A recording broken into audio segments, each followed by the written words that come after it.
I really want to talk about Randall, your boy. The boy, you're gonna have to stop disrespecting him. I don't disrespect him. I just felt Nah, like we could have got more value elsewhere. nah, I, man. I could not foresee he'd have 44 points, 11 rebounds, and 5, 6 assists. Well, I did. I And said 37, and and so you're gonna have to come on this side, man. You're gonna have to come on this side of the end on the table because I'm starting to think should the Knicks extend him now? huh? You think we should really extend him now? I'm not saying that.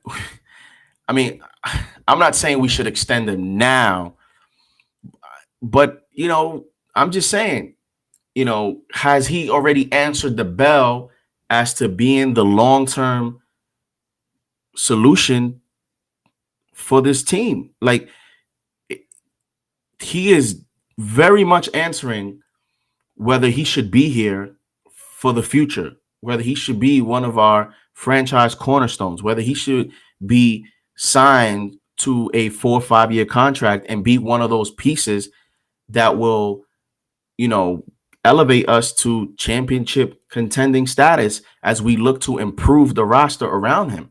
So, with the way that contracts are being done now, you know, if he continues this pace, and I'm not saying the 44-point pace, I'm just saying the way he's playing. He's putting dominant numbers, you know? And do you just say, you know what? Let's try to get a little bit of a deal now. Let's talk to him now and let's extend him. Let's do it now so that we can save some money in the cap. Maybe he would be open to being more flexible with us while we approach him when things are going good. Do we consider that? I'm just saying, like everything's on the table for me.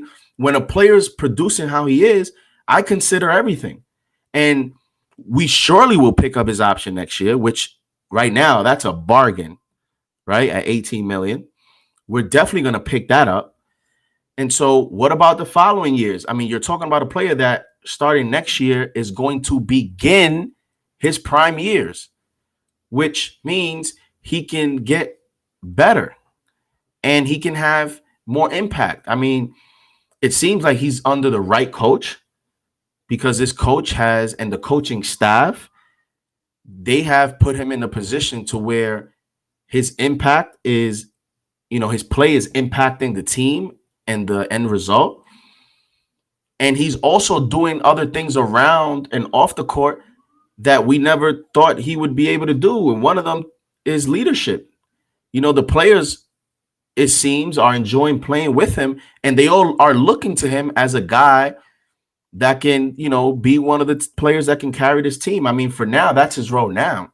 Now, is he a player? Is he a number one option on the championship team? I don't think so. But when you look at the NBA now and you look at the players that are getting the money they're getting, my question is, how can we say Julius Randle can't, like, how?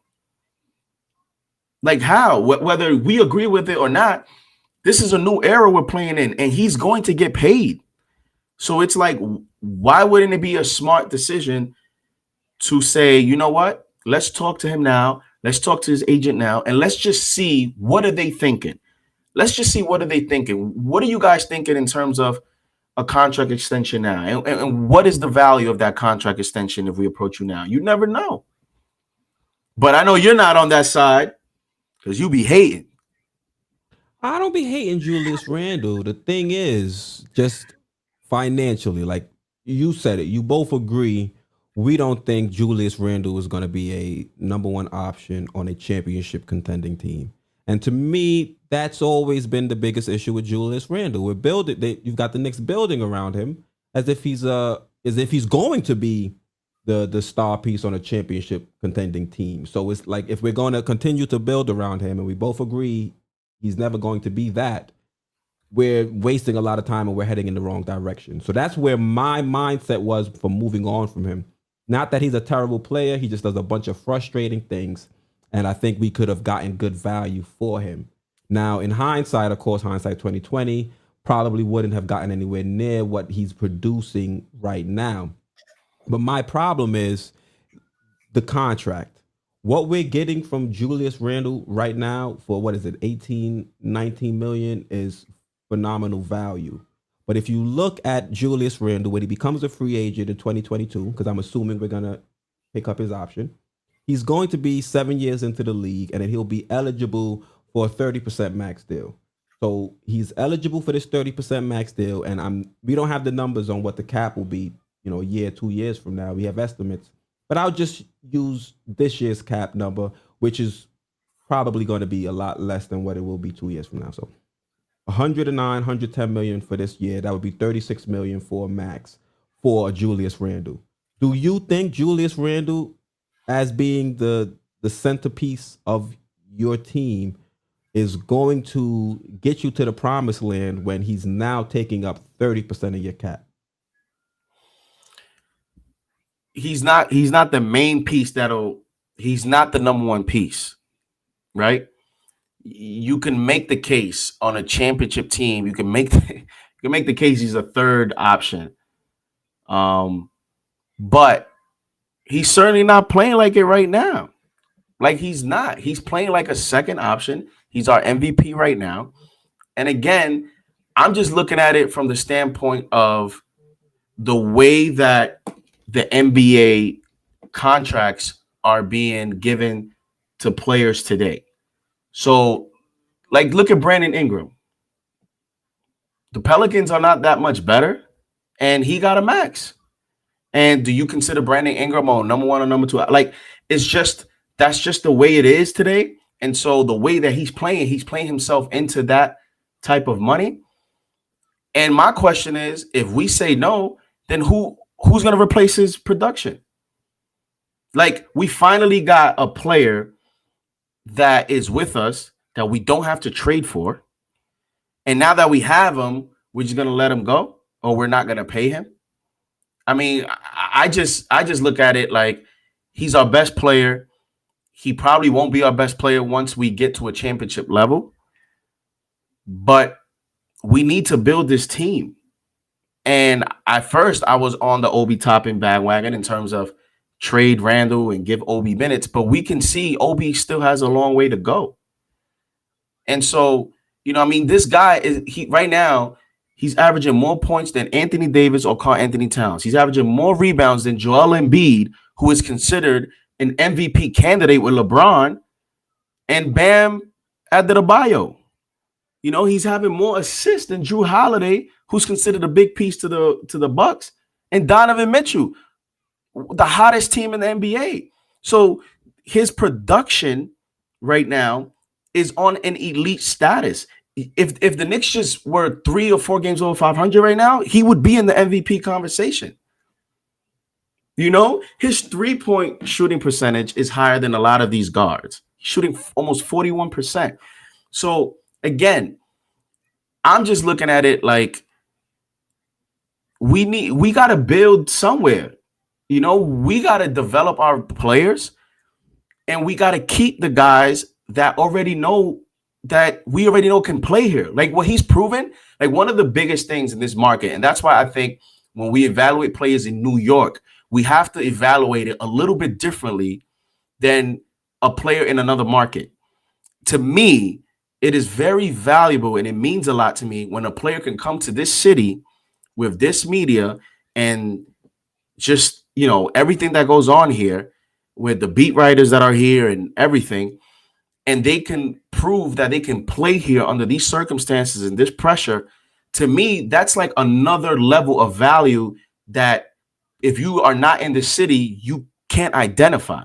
And so we finally have a player that's producing this way, is playing well. Yes, he's going to be in situations where he's probably not going to be clutch in crunch time because, again, I don't see him as a number one option, but I see him as a piece to the solution.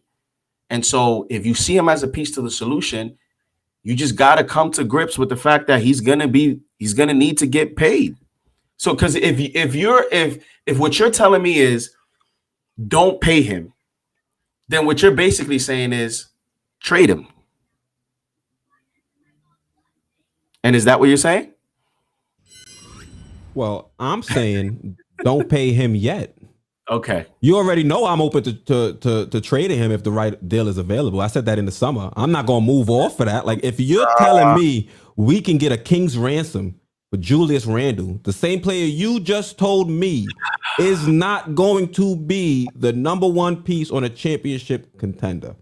If you're telling me I can get a king's ransom for Julius Randle, I'm going to take the deal. I'm not in no way in life, shape, or form am I gonna say Julius Randle is an untouchable. But why would you want a king's ransom for him when if you're I trading? I want a king's ransom for whoever I trade. Give me the best deal possible. Give me a king's ransom. Let's just say he is viewed that way. So let's just say you can go ahead. So let's just say he is on that Bradley Beal, Zach LaVine, all these players that people are saying you're going to need to trade this and that. Let's say he's, the market says he will return that type of equity and assets. Like you're saying you would do it. For the right deal. I can't say just if it's a king's ransom, I'm I'm doing not it. doing I'm it, bro. still doing it if it's a I'm king not doing ransom. it under any So circumstances. right, He's not for sale right now. He's not. crazy, bro. Because Keys, because you're basically saying, like, okay, Bradley Beal so let's say the Wizards trade Bradley Beal, right? And let's say what everyone is reporting is what the Wizards get. That's not a move for the Wizards to get better now, more so than it is for the Wizards to acquire assets and acquire a young player or two to build for the future. Same thing with Zach LaVine and the Bulls. So if after we finally have cap space and we have a coach that's a win now coach, that is not a young coach, is on the 5-year contract. So we're basically saying, we would trade Randle for the right price, which that's understandable, but we would trade him, get a king's ransom. But then when we get that king's ransom, it's probably going to be like draft picks and a young player or two. And how is that going to make us a better team when we ship him than when he was here? Like that's my thing is, trading him, yes, we can get something in return, but it's more so for an organization that's going to say, all right, let's just build for the future. And I'm not saying I'm against that strategy, but what I'm saying is at this present time, the way this organization and this front office is operating, Tibbs wants to win now, and Randle is a player that's helping him win now. So there's no way I'm considering Julius Randle in a trade. Not if I'm not doing it unless you're talking about some of these top elite players that are not going to be in the market. I'm not doing it for no Bradley Beal. I'm not. Why am I trading a player that that's having impact on our team for Bradley Beal who's not having impact for his team? Why would I trade Randle for a package of LaVine and whoever else they want to add when LaVine's not having impact on their team? Now, I'm not saying that those are different situations. So, there's reasons why, but the facts are the facts. Randle's having much better impact on his team than some of these other players that we can get back in return. Trading Randle, you're probably looking at just draft capital to get in return. I don't I know that don't you think we're just getting draft capital. I think we might get another solid player or two and some draft capital. making my But point. Why would you trade him? because right now we're still hovering below 500, and we both just agreed that Julius Randle is not the piece that's going to push us over the edge and into championship contention. So if we both can look, you know, if we can look down into the future and we both can see that Julius Randle may not be the piece that's going to really do that for us, then why wouldn't I move him for some pieces that can help me now? Because let's not assume like we can't get quality players that are young that could be in the same age range as Julius Randle. They've just fallen out of favor in their team, maybe because they're deciding to rebuild and they're trying to move on from some players. Or maybe we can also go elsewhere and try to bring in be a wing that can hold us down because we still have problems at a wing. If you're telling me you could trade Julius Randle right now for let's say quote unquote a Damian Lillard, you're not gonna do it? Straight up. I mean, you might have to add a little bit more because like if you have to add a little bit more for I'm gonna be honest with you. don't say no. Don't say no, bro. Don't say no, bro. Don't say I, no, bro. yo, I don't know, man. Because Ah. And that's what listen, I mean by Julius Randle not all right, untouchable. let me Like, ask you this. Let me ask you this. Does Dame have more talent around him than Julius Randle? yes, but I think Damian Has, Lillard has can get Dame more had talent from who has we Dame, have than Randle can. but the question is one for one. That's the question. So has Dame, so we agree Dame has more talent around him this season. Did Dame have more talent around him than Randle last season? Yes. So you can make the case that Dame is underperforming. Not I him don't individually, not him individually, but as this status of franchise superstar, right? Because I consider there's different levels. You have good player, great player, all-star caliber player, star, and superstar, right? And then you got your franchise players. So as he's considered in Portland a franchise superstar, I mean, where has Portland really gone? Like, what has really happened in Portland for me to say that is outlandish to say that I'm not trading Randall for him? I've seen Dame And Dollar send home great teams in the playoffs. I can't say the same about Julius Randle. people might think I'm crazy, but listen, this is how it happens. He is a small guard who's taken a beating, a la Dwayne Wade and some of these 6'4", 6'3", 6'2" guards. He's shorter than that, right? He's already in the latter end of the latter portion of his prime. So he's not getting younger per se. He has a lot of miles on him. He may be a player that declines a little bit earlier. Now he'll be able to survive because of his shooting ability, but Julius Randle's 26 years old. And what's Is he Lillard? 31, 32? Yeah, literally. I think Lillard's in his 30s. Gotta be. Let's check. Yeah, because I want to make sure we are 100% accurate. Because they Dame already Lillard is gonna bomb 30 me years talking about how would you even trade Julius Randle for Lillard? They would never do that deal. Yeah, we know. This is just hypothetical. 30, Dame Lillard is 30 years old, 30. and he's going to be 31 in July. So starting next season, he's already 31. And you want to trade a 26-year-old for a 31-year-old. And mind you, he's 31. The Knicks won't win a championship with him next year or this year. So if you do it next year in Julius Randle's contract year, he's going to be 32. So when the Knicks are really championship ready, you're talking about what, a 33-year-old Dame Lillard But who guess is what, JD? short when in 3 years Julius Randle's only 29 and he still is in his prime. Like, I'm just saying, man. I just want us to value really what he's meant to this team this year. He's our best player and he can be a piece for us. We have assets. We don't need to even trade him because we have enough assets with some of the young players on our team. RJ Barrett could become our Karis LeVert. Listen, I love RJ and I want RJ to be a piece on a championship team here because I am biased to homegrown talent.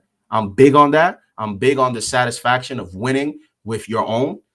But the reality of the NBA is the reality. And if the Knicks are in a position where a trade with RJ would give us somebody that can elevate us to championship status, I'm sorry, I'm pulling the trigger because that's what the Nets did with Karis LeVert. And we can develop RJ into that Karis LeVert. No, let's not do that. What? Let's not do that. Let's not say that's what they did with Karis LeVert. Like there wasn't two killers still on the team. You Right. gonna trade RJ? Who we got left? But that's the whole point, Keys, is that Karis LeVert was their piece that granted them an additional piece to where now the Nets feel that they're definitely a championship contender. And It if was LeVert and Allen. right, They gave a busload know of that. assets, man. I understand that, but you got to be in that position to make that decision. And we're not in that position yet, you know? And so that's what I'm saying. You can stay the course. And then when you get to that position, Let's see where RJ is. Let's see where some of these young players is. And you never know if there's a player that, is going to impact our franchise, like a James Harden or Kevin Durant or, whoever in the future, then you got to do that. But keep Randall here. Let him be a part of that because Yeah, I'm not saying I want to trade Randall, but I'm saying if you give me a king's ransom, Randall can be had. like You I say said, you say you giving me LeBron James, Randall, you out. yeah, that's different. But That's what I mean. Like when people say certain people are untouchable, I'm like, there's always a player that could be offered and you'd make the move. Is it likely? No, but I would never say nobody on the team is just strictly untouchable. You give me the right offer, we can I have a just discussion. I just think the way this roster is constructed right now, I don't see a situation where you look around the NBA where Julius Randle is a piece to something that can make us like so much more better than what he is right now. Like I would rather just build what we have and look to make a trade with other assets and keep him and pay him. It is what it is. You're gonna have to do it. Uh, I don't It know. is what it is. 36 mil You're is gonna have to do it. crazy. All right. Think So about it, JD. what we're gonna do? JD. So what we're gonna do? We're gonna get a player that averages 16 and 10 and pay him the same contract of Randall? No. Christian Wood signed for 10 mil. I mean, like 10, 12 mil. And Christian Wood's averaging 22 and 10. Like, Julius Yeah, Randle is balling, but let's not act like you can't get again, solid again, pieces. Christian Wood has more talent around him than Randall. And they still like all these teams, they don't Nah, have more talent than the Knicks. And Randall's having more impact than them. come on, bro. The Houston Rockets, You to know what? me, You know are what's the not beautiful more thing about this? talented You know than they what's got beautiful? a washed up John Wall and a washed up Boogie. All right. I guess we're gonna have to make this a pick a side. Let's see what the fans say. All right. Well, he just dropped 44. The fans are definitely gonna say let's ride with Randall. He just killed for our team. They might be just like you. They might just stay, say the same thing and just stay the course in the way that they're thinking. You right. You right. I'm just going with how I see it.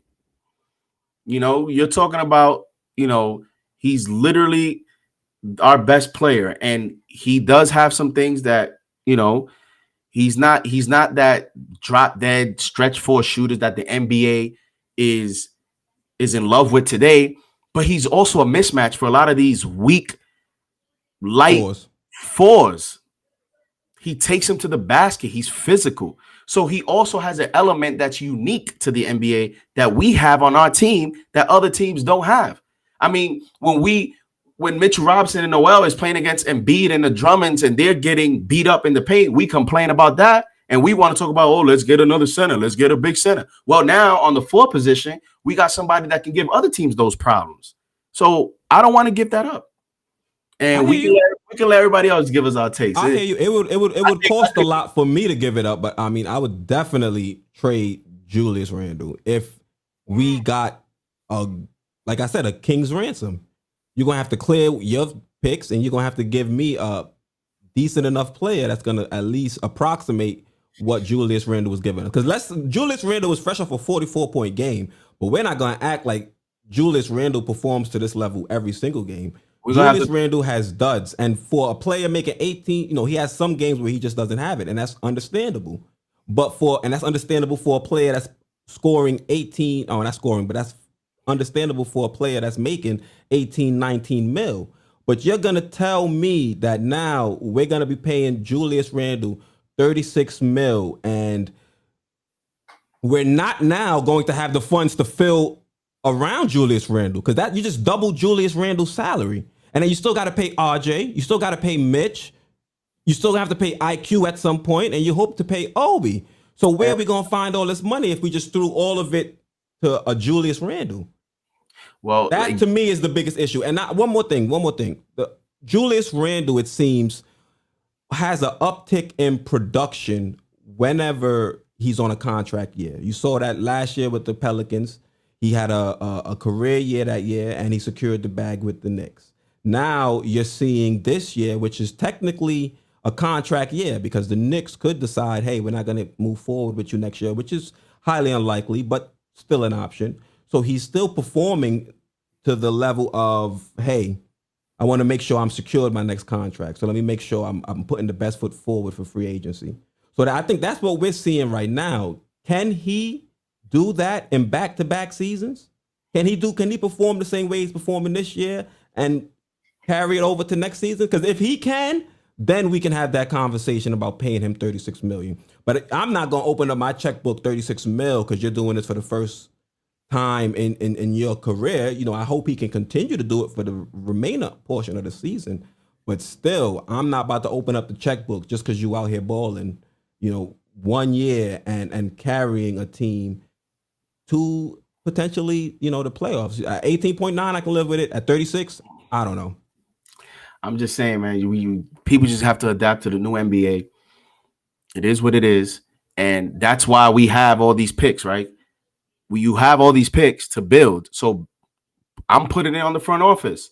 It's your job to get us to that position. That's why they got the executive from Cleveland, who is known as a cap guru. It's your job to figure it out because that's just the way it is. We got all these draft picks. Stay the course. How about draft and develop? At some point, there's going to be a move to make us better. Use those assets. We have more than enough. That's how I'm looking at it. And in regards to the question of whether he can continue to do this, because, to your point, he plays sort of this way statistically in a contract year. This is a second go round in that. And so, yes, my answer is yes, because he's giving you similar numbers in the past years in terms of being able to get double-digit rebounds and score 18, 19, 20 points. But he is finally in a position to where he is under probably the best coach he's had in his career, the best coaching staff he's had in his career. And don't forget the Kenny Payne connection. Kenny Payne coached them in Kentucky. So he has a great support system with Kentucky players, a Kentucky coach, and a Tom Thibodeau credible coach. He is in the best position probably of his career from a system standpoint. And I can't believe I'm saying that for the Knicks in New York. Like, this is what we've been working for. And so I think, yes, he can do that. Now, obviously, if we improve our roster and we get more players, he may not have those statistics, but I think he can at least still keep the impact because of what he has around him from an organizational standpoint. And even the young players we have now are playing well with him. I mean, he has some weapons with Quickly and Rose, and we want him to play more with Quickly just because of spacing. So let's see what happens. I mean, I don't know that we intended to talk this much about this topic, but it's a red hot topic. Right? I don't know, bro. I don't spend this much time. Maybe that's why Leon Rose doesn't want to talk to the media. Yeah. But let's see. It's a hot debate. It really is, and I am just happy that we are in a position to make these decisions. You don't want to be in a position where the decisions are easy. But you don't have any. We are in a position to make tough decisions. You know what I mean? And so it is Leon Rose and these guys that are agents, and this is the way the NBA is going with, Bob Myers and some of these agents that are becoming GMs. These guys have been on both sides of the spectrum. Leon Rose has been on the spectrum where he negotiated LeBron James contracts.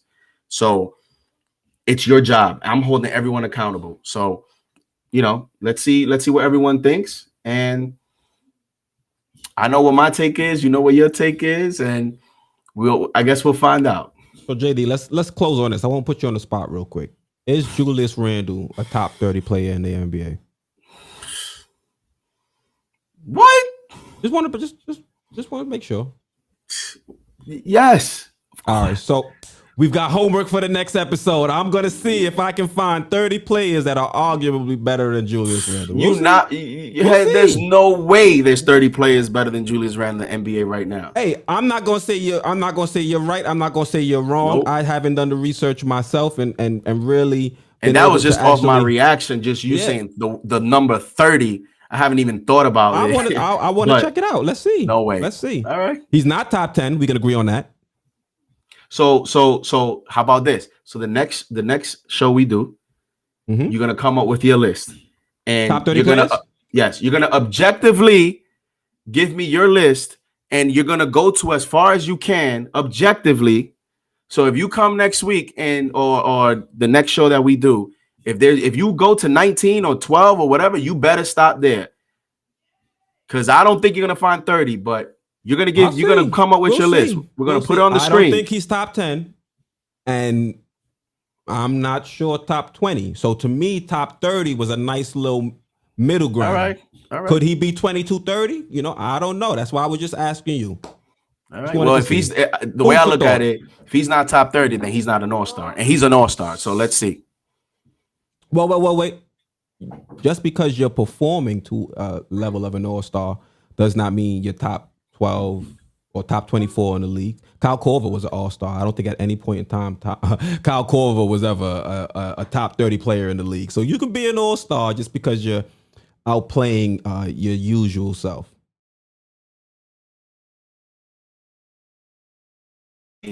He's an all-star, and he's definitely an all-star. That I will not argue against. I haven't looked at it. I could be totally wrong, but just the number 30. I don't think there's 30 players, but we'll see. I can't wait for your list. Definitely. You gonna make one too? We'll compare. I might make one, but I don't think I need to. Oh, the plot thickens. Let's All right, man. We'll wrap it up there. JD, man, thank you for co-hosting the Knicks Report as always. Once again, I'm Quis, Sports Vibes TV, and we're out.